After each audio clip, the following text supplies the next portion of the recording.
Hello, and welcome back to the Calm and Connected podcast. I'm your host, Janine Halloran, and today's topic is mindfulness. Mindfulness is quite a popular topic these days, but what does that even mean, and how do you start to teach it to your children? So, put in the simplest terms, mindfulness is just being aware of what's happening in the present moment. It's not about trying to clear your mind, but allowing thoughts and emotions to come and go without judgment and familiarizing ourselves with the present moment. It takes practice to be able to do this. And when I first started working on my mindfulness, I always felt a little bit anxious about the fact that I couldn't clear my thoughts. And once I understood that it wasn't about making sure that my mind was clear, I was more able to focus on just being able to be in the present moment. So one thing that really helped me was watching a TED Talk by Andy Puttycombe, and I'll link to that in the show notes. And he uses this metaphor of juggling to go through some types of typical reactions to mindfulness, like getting anxious about being anxious and then intrusive thoughts coming in over and over again. And what was really great is that he really normalized the experiences and just encouraged people to keep trying. So that's what helped me continue on my mindfulness journey and why I like to also introduce it to children and teens that I work with. And the reason why I like to do this is that, mindfulness can help kids focus on the present instead of focusing on the past and the future. Especially right now, they are stressed out, they are anxious, they are worried. Things are different, things are weird, things feel strange. And one thing that is helpful is to be able to slow down and learn to just ride the waves. Mindfulness can also be a helpful tool for those kids who struggle with self-regulation or managing their emotions, or just even improving concentration. It's just helpful for kids to be able to calm themselves and be aware of what's going on in the present. When they are aware of the present, it will help them be more able to see what's happening around them and to settle themselves and their minds. So one of the things that is important to keep in mind when you're trying to teach kids mindfulness is that you also need to be doing mindfulness. The best way to teach kids mindfulness is to do it with them. So I wanted to tell you about 4 easy strategies and ways that I use in order to introduce mindfulness to kids.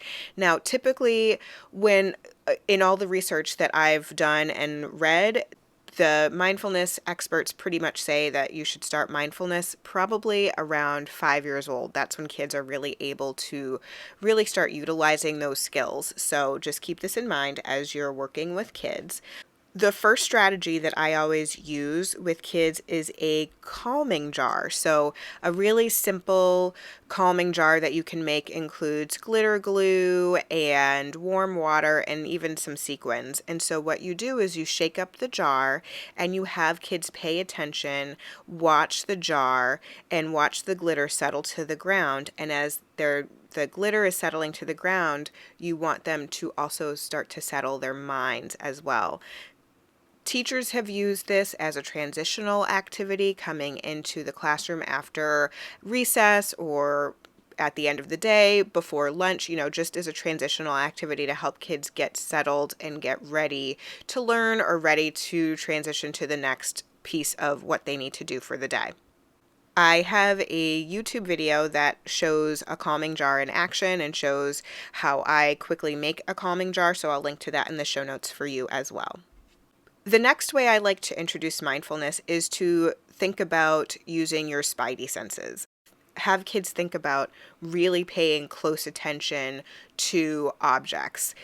So some objects that they could pay attention to would be something like a flower or a small shell or a stone. And what they do is they just really focus on that object. Pay attention to what they see. Pay attention to how it feels.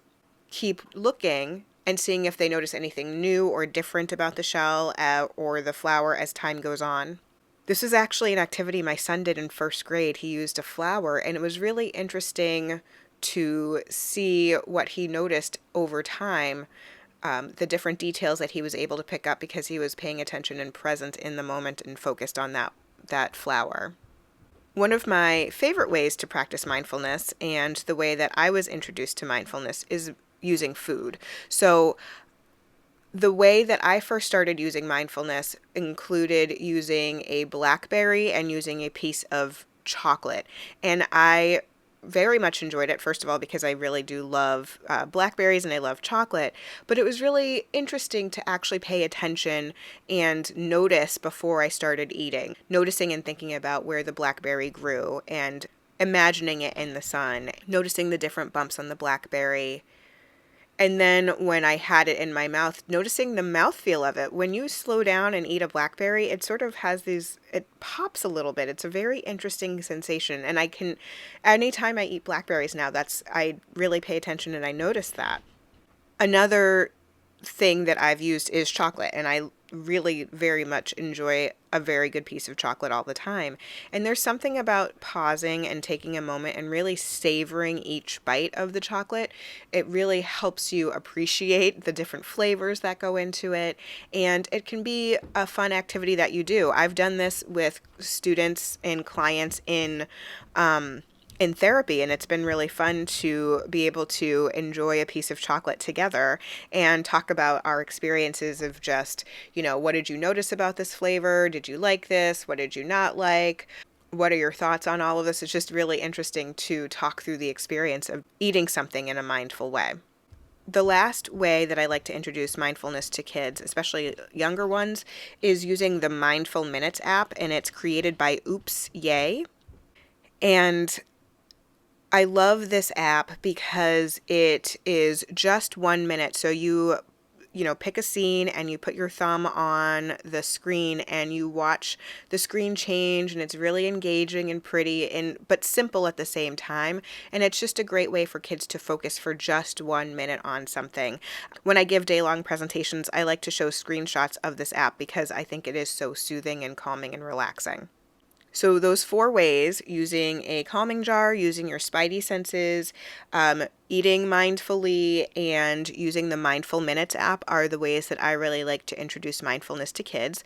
I'd love to hear from you. What are the ways that you like to introduce mindfulness to kids? Feel free to email me at calm@janinehalloran.com. If you like this podcast, please feel free to share it and give us a 5-star rating and review wherever you listen. It helps us get found. Don't forget about yourself. Please take a few minutes, have a little fun, and have an awesome day.